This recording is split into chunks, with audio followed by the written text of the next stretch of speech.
There's something strange happening with violent crime in America. The FBI has released new data showing a major increase in murders last year in the U.S. Incidents of violent crime are reaching levels they haven't hit in decades. An increase we haven't seen since 1995. And nobody seems to know why. The causes are not well understood, and there are strong disagreements about how to address the problem. But to go even deeper, what causes violent crime to happen at all? And more importantly, what can be done to help prevent it? The policymakers, no one really understands nearly enough about what the most effective and humane ways are to address the constellation of challenges that our cities are struggling with right now. That's Jens Ludwig, an economist and urban policy expert at the University of Chicago and the Pritzker Director of the Crime Lab, which partners with policymakers in major cities across the country to help reduce gun violence and reduce the harms of the criminal justice system itself. If you look at the murder rate that we have in the United States today,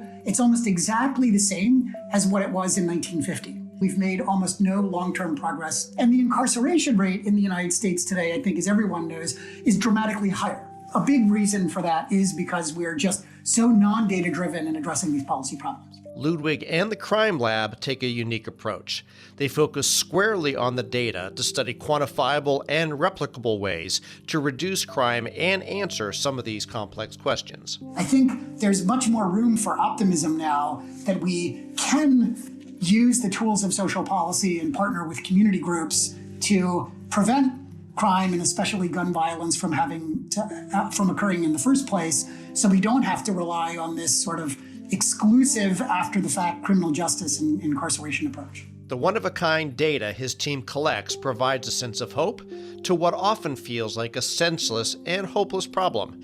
And he says it's still important to remember, every data point is a human being. From the University of Chicago Podcast Network, this is Big Brains, a podcast about the pioneering research and the pivotal breakthroughs that are reshaping our world. On this episode, taking a data-driven approach to gun violence. I'm your host, Paul Rand. You hear it everywhere these days. We're taking a data-driven approach to X, Y, or Z. It can start to sound meaningless, but when lives are at stake, it makes all the difference. If you look at what happened over the 20th century around the world, life expectancy for human beings basically doubled between 1900 and 2000, which is an absolutely incredible accomplishment.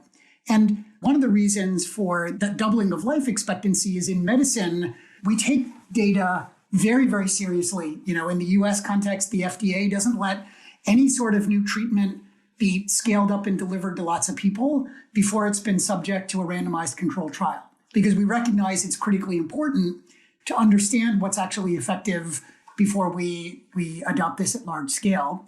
You know, my youngest daughter, Willa, she's 8 now, but when she was 2 or 3, we unfortunately discovered that she had a very severe peanut allergy. And the very first thing that we did is we raced over to Comer Children's Hospital to enroll her in a pediatric drug trial.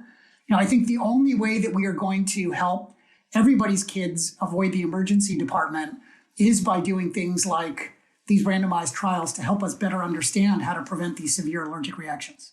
You know, when you hear someone offering opinions about medical issues based on things like political ideology, I don't want to take the COVID vaccine because of whatever.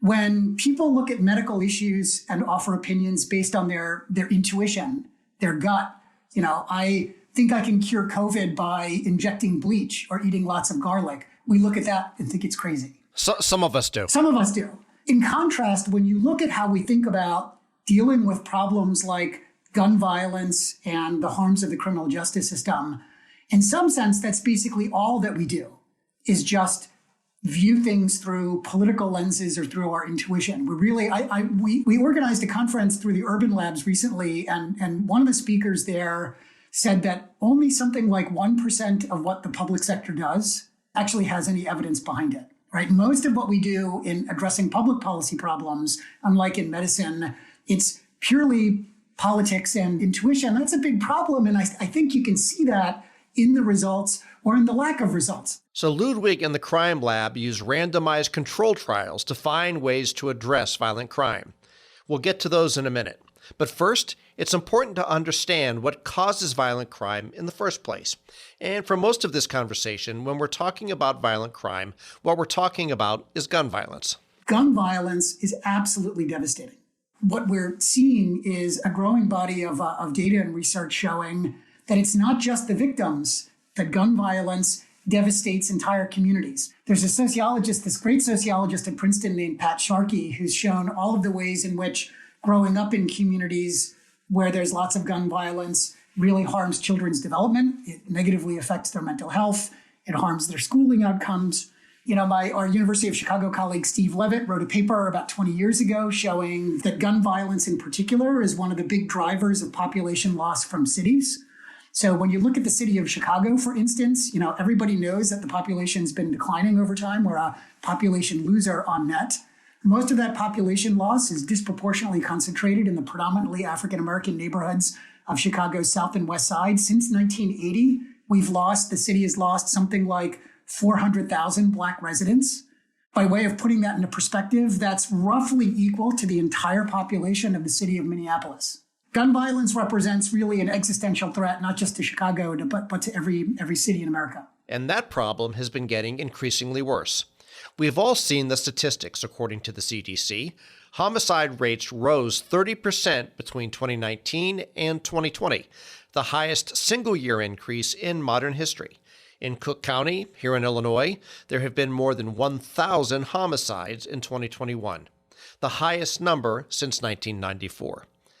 Ludwig looks at more crime data than most people in the world. So, what's going on here?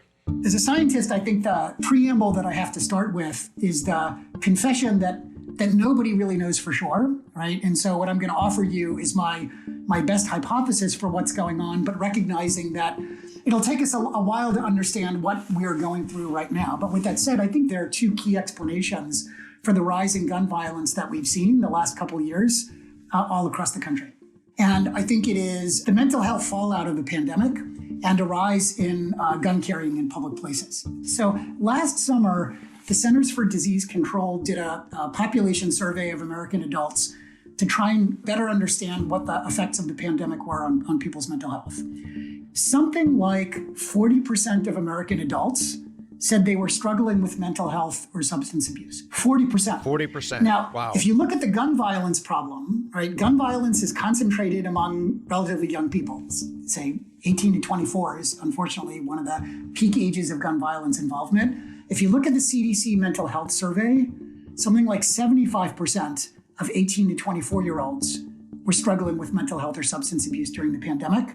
And fully 1 in 4 18 to 24-year-olds in America had considered suicide over the last 30 days. My gosh. Right. It is a public health crisis of a sort that we just haven't seen before, and certainly in my lifetime. And it's a public health crisis that is very disproportionately concentrated in our most under-resourced, economically disadvantaged, and predominantly, unfortunately, Black and brown neighborhoods in cities like Chicago and cities all around the United States. The second thing that has happened is a change in the functioning of the criminal justice system, but I think not for the reason that a lot of people think.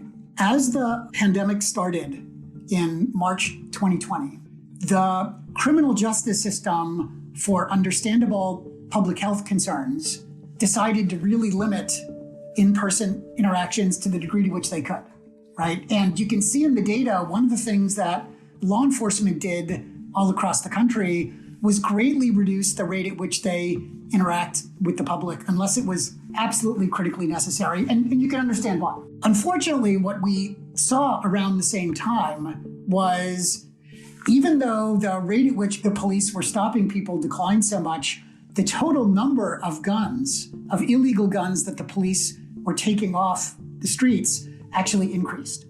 Now, I don't think the police got lots better at intuiting who in public would be carrying guns. And so I think the most logical explanation for that is that the prevalence of gun carrying really increased a lot. And, we did some analysis on that point for the Chicago Tribune. This guy, Jeff Asher, did a version of that analysis for other cities, for I think Vox, and found something very similar going on in other cities around the country. And so I think you can sort of see this combination of a below the surface kind of public health crisis interacted with this rise in gun carrying is really, unfortunately, a recipe for a rise in gun violence in our cities. But there's a bigger question here that goes beyond the recent trend. Why do people decide to commit gun violence at all? One of the things in your question that itself is really interesting, the way you phrase the question, why are people deciding to commit crime? I assume it's conscious. Maybe it's not. Yeah, and I think the deciding itself is an interesting sort of formulation and frame on the problem, right? And so I think maybe one place that's useful to start is to just be clear about what gun violence in America is exactly. If you watch, say, The Wire, you have an image of what gun violence in America is, right? It is the result of robberies. It is the result of, gang wars over drug selling turf, right? So you have a mental image from watching, media sources like The Wire of gun violence as motivated by money and being premeditated and deliberate, right? Mm-hmm. Now, this is hard to figure out from news accounts. If you really dig into the data, what you can see is that the vast majority of gun violence and shootings in the United States are very different from that. They're actually arguments. They start with heated words and they escalate. Of people that know each other. They know each other or they don't know each other, right? Someone steps on your shoe walking off the CTA. Got it. And, this is somebody says something about your girlfriend or your wife or whatever, right? Could get de-escalated, but sometimes, unfortunately, it doesn't. And then it ends in tragedy because someone has a gun. So if you looked at the data from the city of Chicago, for instance, something like 3/4 of the murders in Chicago stem from altercations, from arguments. That's just absolutely fascinating. Okay. It is fascinating. If you sort of think about, what has the policy conversation been like in the United States for the last 50 years? The left and the right, in some sense, agree at a very high level that the problem is one of incentives. Now, the left and the right disagree about whether that should come in the form of more sticks or in the form of more carrots. But implicit in the discussion is the idea that the solution to the crime problem is about incentivizing people to choose to not commit crimes. It misses two key ideas. It misses the fact that gun violence really is the driver of the harms of crime in the United States, as I've mentioned before. And it also misses the fact that the overwhelming majority of shootings in the United States stem from altercations, right? And once you sort of see that, you start to realize the problem that you're trying to solve is very different from what you would imagine. Mm-hmm. And you start to see that there are situational factors then that become much more important than you had originally appreciated. Just think about the last argument that you were in. If you really reflect on that, you appreciate what an incredibly complicated social interaction an argument is, right? I have my thoughts about the other person, yes, and they have their thoughts about me, but I also have my thoughts about what they think of me, and they also have their thoughts about what I think of them. You can see it's very, very complicated, and how we navigate that argument, that altercation, really requires an enormous amount of sophisticated cognition thinking. But one of the things that we've learned from the last several decades of behavioral science is conscious, deliberate thinking really is enormously effortful.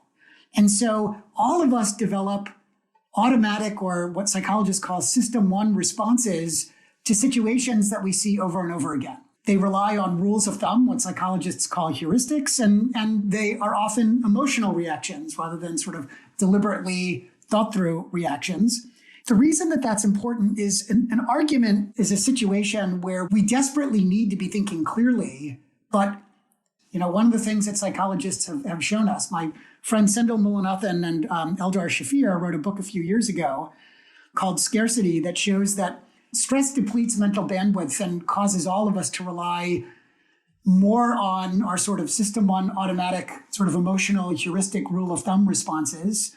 And worse still, we know that in economically disadvantaged, under-resourced neighborhoods, stress and trauma are much more prevalent than in more affluent neighborhoods. And so, for both of those reasons, the chances of these arguments inadvertently going from 0 to 100 in no seconds flat can be higher in under-resourced, economically disadvantaged neighborhoods. And then you combine that with the fact that illegal guns are more prevalent in some neighborhoods as well, so that the stakes of the argument going sideways and not getting de-escalated can be much higher. One more thing, which is the frame that we have put on the crime problem, on the gun violence problem, especially here in the United States, and especially over the last 50 years, really has been that crime is due to bad people.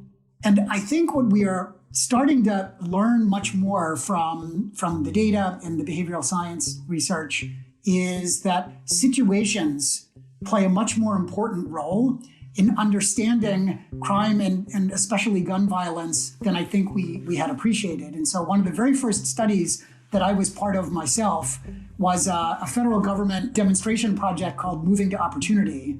It started in 1994. It moved families out of very economically disadvantaged, distressed neighborhoods. This is like the old Robert Taylor homes at State Street and Garfield Boulevard here on the South Side.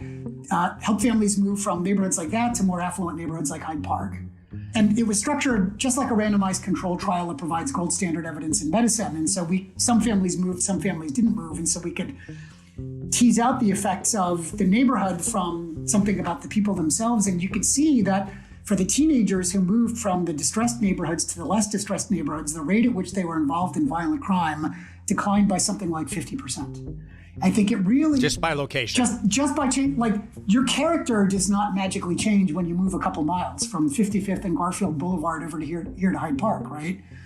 It really helps you see the massive and underappreciated importance, I think, of the situation. Mm-hmm. If you understand the crime and violence problem as being due to bad people, you can see how that very quickly gets you to a mental place where you think the only thing that you can do is lock somebody up for life, right? If you don't think someone, you would only lock someone up for life if you thought they were incapable of changing. And also, if you think that crime is due to intrinsically bad people, of course you will underinvest in prevention. Once you recognize that the situations play a much more important role, it's fallible people in difficult situations, I think it radically changes your view of the potential for prevention for starters and the types of policy strategies that you would use to effectively prevent violence. Using randomized control trials and massive data sets, the Crime Lab has been able to find demonstrable policy strategies and programs for preventing gun violence. And the numbers really are just jaw-dropping. These policies after the break. Have you ever wondered what goes on inside a black hole? Or why time only moves in one direction? Or what is really so weird about quantum mechanics? Well, you should listen to Why This Universe. On this podcast, you'll hear about the strangest and most interesting ideas in physics, broken down by physicists Dan Hooper and Shalma Wegsman. If you want to learn about our universe, from the quantum to the cosmic, you won't want to miss Why This Universe, part of the University of Chicago podcast network.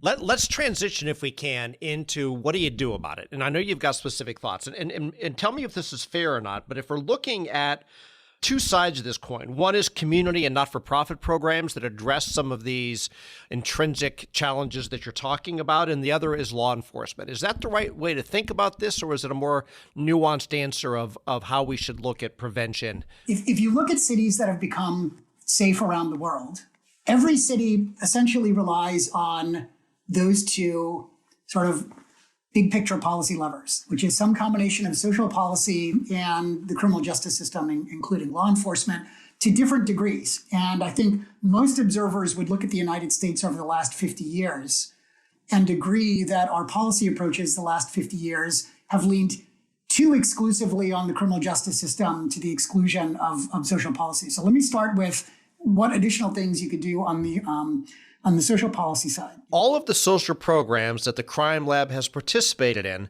revolve around the same general idea: helping at-risk people develop strategies to prevent a bad situation from turning into a life-altering one. A few years ago, I was visiting the Juvenile Temporary Detention Center on the west side of Chicago on Roosevelt Road. This is where the system holds teenage offenders who the system has deemed to be sort of the highest violence risk, right? And I was talking to one of the staff members there who said, he says, some small set of the kids have like deep-seated trauma. They would go on to commit violent crime if you release them. But he said, the other 80%, I always tell them, if I could give you back just 10 minutes of your lives, none of you would be here.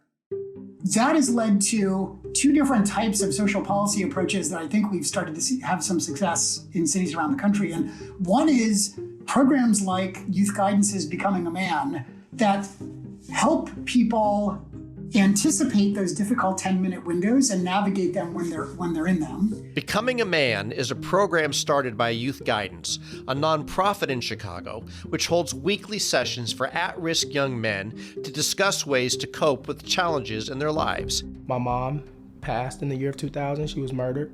My dad has been in and out of jail all of my life. And through a randomized control trial, the Crime Lab has been able to scientifically prove how effective programs like this can be. I am a BAM graduate. I'm now a BAM counselor, and I work in a CPS school, counseling and mentoring youth. Participants had 50% fewer arrests for violent crimes. The result is kids who participate in the programs, their high school graduation rates go up by 20%. The rate at which kids are involved in the criminal justice system declines, and the violence in their communities declines as well. And that's just one program. There's also READY, an initiative that connects people at risk of gun violence with employment, counseling, and support services. Thankful to READY and the program, we get a chance to have these 8 hours off the street, and we're learning these job techniques. We're getting this job training. We're going through these job transitions. We're getting this cognitive behavioral therapy, which is extremely important.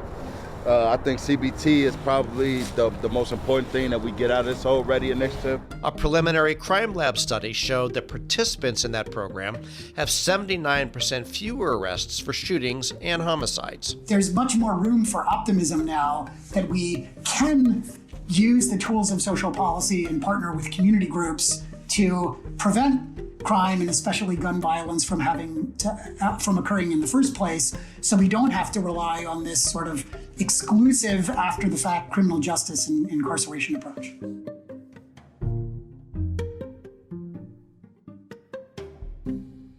I know we're having a pretty simplified conversation, but there's clarity in a lot of what you're saying, and at least something very tangible for folks to get their arms around.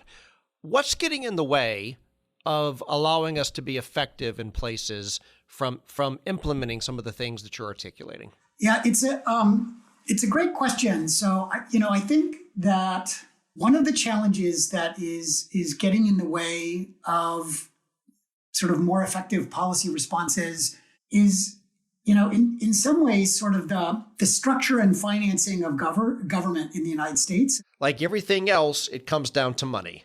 And many of these programs are wrapped up with the education system. And if you want to look at a broken funding structure, look no further than our schools. So I saw a national foundation recently say that, when you look at big city school systems like Chicago's, it's underfunded by about a third, right? And we've done some calculations. If you could just get the state of Illinois to be at like the national average in terms of state support for cities, the murder rate in Chicago would decline by something like 20 or 30%, just by funding the Chicago public schools at, an adequate level. What dollar amount would that be? That's something like $6,000 per kid, right? So it would be another, $1 or $2 billion on top of the school system's $6 or $7 billion current budget. Okay. And by the way, where should Jeff Bezos send the check? Yeah, exactly. I'm sure City Hall in Chicago and City Hall in Gary, Indiana, and like every city hall across the country would be very, very happy to get the help. So I think the school system is in many ways the most important social policy lever that society has to prevent gun violence in the first place, right? The Crime Lab has looked at other school-based programs. One is Choose to Change. Without a shadow of a doubt, if it wasn't for this program, it probably me switching schools and doing what I did, I probably wouldn't be here right now. A behavioral science-informed mentoring program. When there was times where I told them, I'm ready to give up, I'm ready to just turn around and go back to what I'm used to, they would genuinely touch my shoulder or hug me and just be like, no, we're not doing it. Like, we brought you here for a reason. Like, we trying to, officially 360 turn you around. It found that participants were 48% less likely to be arrested for violent crimes. When you think about all the other things that cities are trying to do to prevent violence, for all those other things, social programs like Becoming a Man and street outreach and violence interruption and so on, we really have not yet reached the point where states and the federal government have recognized that cities financially can't do it on their own. They're like islands surrounded by, an ocean of affluent suburbs. And we haven't quite done enough to figure out, and the suburbs greatly benefit from being near these big cities, but we haven't adequately figured out a way to change our policies to have enough resource sharing from the affluent suburbs into the cities, where the cities have adequate funding to do all of the things that I think the data and the science are telling us would be really helpful in preventing gun violence in the first place. But it's not only young people who are at risk. What about programs like READY, which don't focus on kids? There's another challenge here, which is that there is a huge and deliberate hole in the U.S. social safety net. If you look at where social policy spending goes in the United States, it essentially goes to families with kids and elderly people. And from the beginning of the U.S. social safety net as we know it in the 30s and then again in the 60s, the assumption has always been that working age men would be working. And maybe that assumption made sense for certain time periods and certain places. But a few years ago, I remember seeing a statistic that the Sun-Times published that, if you look at Black 18 to 24-year-old men in Chicago, I think their statistic was something like 45% are not enrolled in school and not working.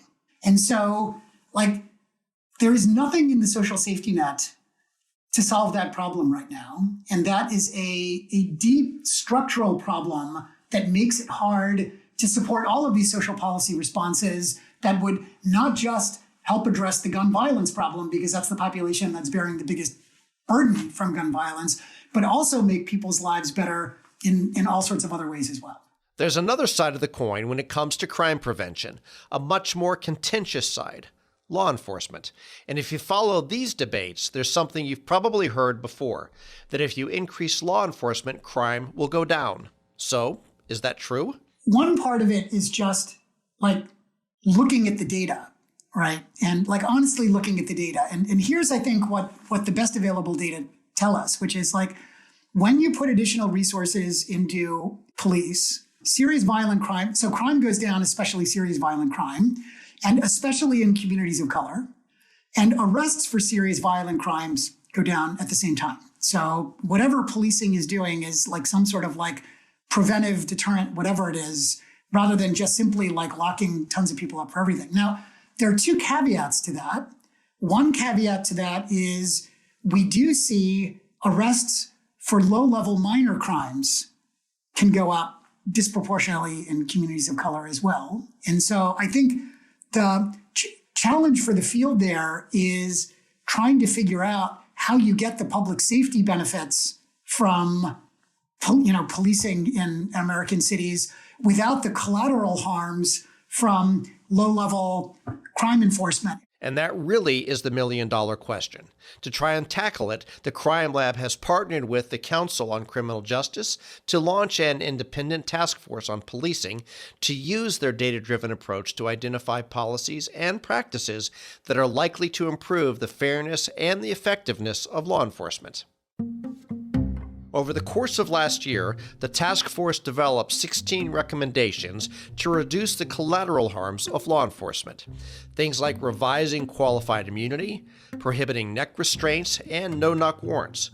But of all of the recommendations, one rose to the top. One of the things that has been among the biggest surprises to me as I've started to try and better understand law enforcement in the United States and how you make it more effective and humane. One of the biggest surprises to me is how much variation there is across the police departments and within police departments over time in how they do what they're supposed to do. The number one recommendation is to develop national training standards with an emphasis on de-escalation. There's far too much variation in how departments handle training, which leads to some departments focusing on more militaristic models of policing. I think it speaks to why the U.S. Department of Justice is, involved in doing things like consent decrees with departments, right? Rather than stepping in after the fact, the task force recommends that the federal government enforce the same training standards across the entire country and use that unified training to specifically focus on de-escalation techniques. I think maybe some people have this idea that just police departments are just incapable of changing.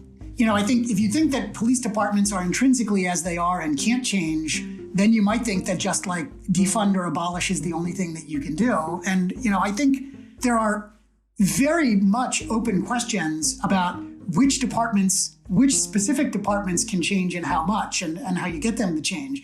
But I think as a categorical statement, there are lots and lots of examples around the country of police departments that have changed a fair amount. And of course he believes that a data-driven approach by departments is going to be key. I think it's fair to say that there is no police department in the country that has fully figured this out yet.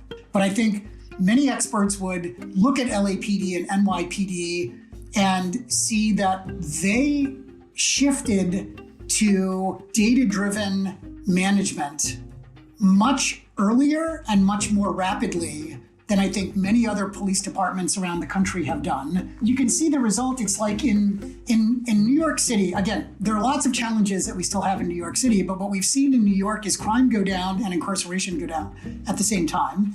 And in LA, what we've seen is murders go down while public support of the police has gone up. Most people living in most American cities would be very happy to live in a world in which serious violent crime was going down, incarceration was going down, and public perceptions and support for the criminal justice system were improving. I think the national policy conversation would make you think that those different goals are intrinsically in opposition. And I think what we can see from some case studies around the country that it is possible to make the criminal justice system sort of more fair and more effective at the same time. As we said, these two approaches, social programs and law enforcement, are two sides of the same coin. And Ludwig says they really are connected in important ways. There are reasons to believe the social policy approach and at least a functioning criminal justice system are complementary, not substitute approaches. And a complementary sort of approach is like what you might call street outreach or violence interrupter approaches, where when you can start to see an argument escalating, you have a street outreach worker or a violence interrupter around who can step in and help diffuse that and de-escalate that. Why might criminal justice system, or at least a functioning criminal justice system, be a complement to that? One of the things when you talk to people who do violence interruption work, one of the things that they tell you is, like, when they're trying to talk someone down, what I hear, that the argument that the violence interrupter or the street outreach worker is making is, often not based on an appeal to altruism, but rather an appeal to self-interest. You don't want to spend the next 20 years of your life sitting in jail or prison because of that guy over this. It's not worth it, right? Now, in a system where something like 5% of non-fatal shootings result in an arrest, as unfortunately is the case here in Chicago right now, that makes that kind of self-interested appeal more difficult. We obviously need to greatly improve the fairness of the criminal justice system, reduce all of the racial biases that we can see, make the system more effective and humane, but you do need some sort of well-functioning criminal justice system for things like, and this is, I'm just saying back to you what street outreach workers and violence interrupter organizations say to us, right? Their view is like, if the penalty is non-existent, it makes street outreach and violence interruption hard, right? So that doesn't mean that we need to be throwing people in prison for life over whatever, but we need some sort of functioning criminal justice system, ideally a better one than we have today. There has been a critique of the crime lab, that it shouldn't be focused on the individual behaviors and psychology of offenders, and that they should be spending all of their effort on looking at systems like the police and the criminal justice system, which, as the argument goes, are the true root cause of these problems. I ask Jens what he thinks of that criticism. I think I reject the premise of the question or the criticism, if that makes sense. I reject the idea that you can either address structural root causes or you can implement social programs that reach individual kids and young people in the neighborhoods where they're living. I don't actually see why anyone would view this as an either or rather than a both and. And so let me just because I think one of the reasons that I think it's a both and is because I can see our research centers, the crime lab and the education lab together, we're doing, but if we can do both, I don't see why society itself can't do both as well, right? So if you look at on the structural root cause side, we've been doing a bunch of systems level work, like working with the Chicago public schools. There's a subset of kids attending what some cities call them alternative high schools or second chance high schools. CPS, the Chicago Public Schools, calls them option schools. And the graduation rates for kids going to the option schools in Chicago in recent years have been on the order of 30 or 40%, depending on how you define it exactly. And nobody would want their kids to have a 3 in 10 or a 4 in 10 chance of graduating from high school, right? Part of what we've been doing as part of that is we've set up structures where we can hear from the students who are going to option schools and their families about what additional supports they think would be the most important things. And in response to that, one of the things that we heard is a concern that a key reason that lots of older kids who've dropped out and then have trouble coming back to complete their schooling, one of the reasons for that is the difficulty juggling school and the need to make money on their own.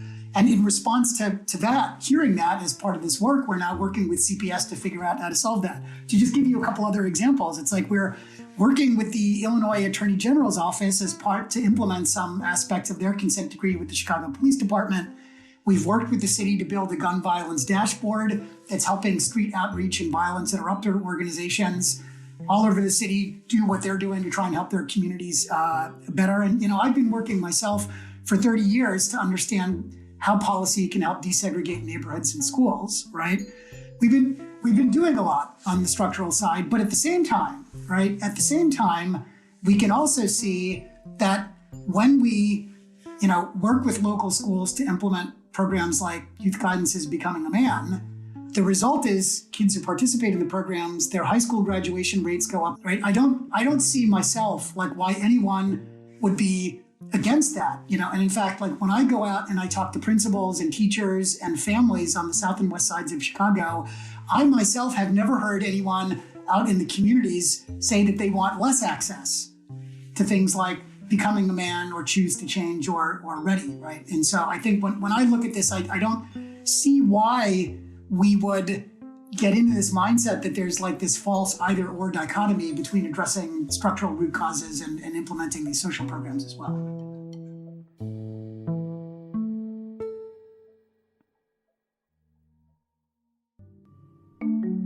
If you're getting a lot out of the important research shared on big brains, there's another University of Chicago podcast network show you should check out. It's called Not Another Politics Podcast. Not Another Politics Podcast provides a fresh perspective on the biggest political stories, not through opinions and anecdotes, but through rigorous scholarship, massive data sets, and a deep knowledge of theory. If you want to understand the political science behind the political headlines, then listen to Not Another Politics Podcast, part of the University of Chicago Podcast Network. Big Brains is a production of the UChicago Podcast Network. If you like what you heard, please give us a review and a rating. The show is hosted by Paul M. Rand and produced by me, Matt Hodap, with assistance from Alyssa Eads. Thanks for listening.